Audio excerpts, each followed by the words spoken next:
అక్కినేని నాగచైతన్య ఈయనైతే రీసెంట్గా ఒక ఇంటర్వ్యూలో మాత్రం అసలు పిఆర్ అంటే ఎలా ఉంటుంది, అసలు పిఆర్ మాఫియా ఎలా ఉంటుంది ఏంటి అనేది కూడా అందరూ కూడా మాట్లాడుకుంటూ దాని క్వశ్చన్కి అయితే ఆయన ఆన్సర్ ఇచ్చారు.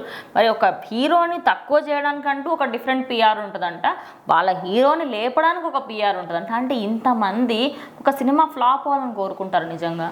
సో ఖచ్చితంగా ఈ రోజు అనేది పిఆర్ మాఫియా పెరిగిపోయింది అంటే దాని గురించే నాగచైతన్య గారు అయితే ప్రస్తావించారనమాట.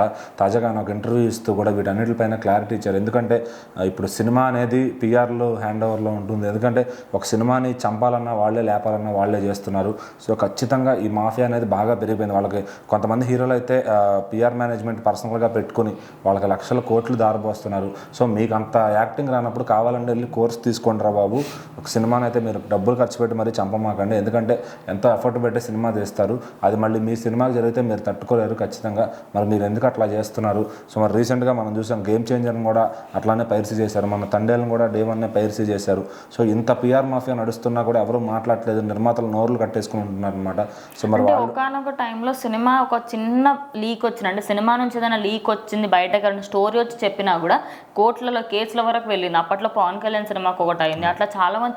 ఇప్పుడు ఎందుకు అంత సీరియస్ యాక్షన్స్ తీసుకోవట్లేదు? అర్జున్ మూవీ మహేష్ బాబు గారి పైరసీ అయినప్పుడు కానీ, పవన్ కళ్యాణ్ గారు అత్తారింటి దారినప్పుడు కానీ అన్నీ కూడా చాలా స్ట్రిక్ట్గా ఉండేవి రూల్స్ అనేవి. సో ఇప్పుడు రాను ఏంటంటే టెక్నాలజీ పెరిగిపోయిన తర్వాత ప్రింట్ అనేది ఒక్కసారి బయటకు వస్తే అది ఎట్లా కొట్లా ఇంకా బయటకు వెళ్ళిపోతుంది, ఖచ్చితంగా జనాల్లోకి రీచ్ అయిపోతుంది.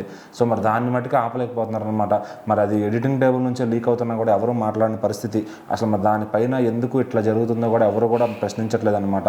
మరి చైతన్య గారు అయితే చెప్పారు, మీరు అంత డబ్బులు ఖర్చు పెట్టి ఒక సినిమాని చంపద్దయా ప్లీజ్, ఎందుకంటే మీకు అంత డబ్బులు ఎక్కువైతే టూర్కి వెళ్ళండి, లేదంటే మొత్తం ఫ్యామిలీని తీసుకుని టూర్ వెళ్ళండి, అక్కడ హ్యాపీగా ఎంజాయ్ చేసి రండి, క్లీన్ మైండ్తో రండి, మళ్ళీ తర్వాత ఇక్కడికి వచ్చి సినిమాలు నీట్గా చేయండి, అది అందరికీ బాగుంటుంది. సో మీరు ఇంత ఖర్చు పెట్టి ఒక సినిమాని పోగొడితే రేపు ఆ బాధ అనేది మీ సినిమా పోతే తెలుస్తుంది.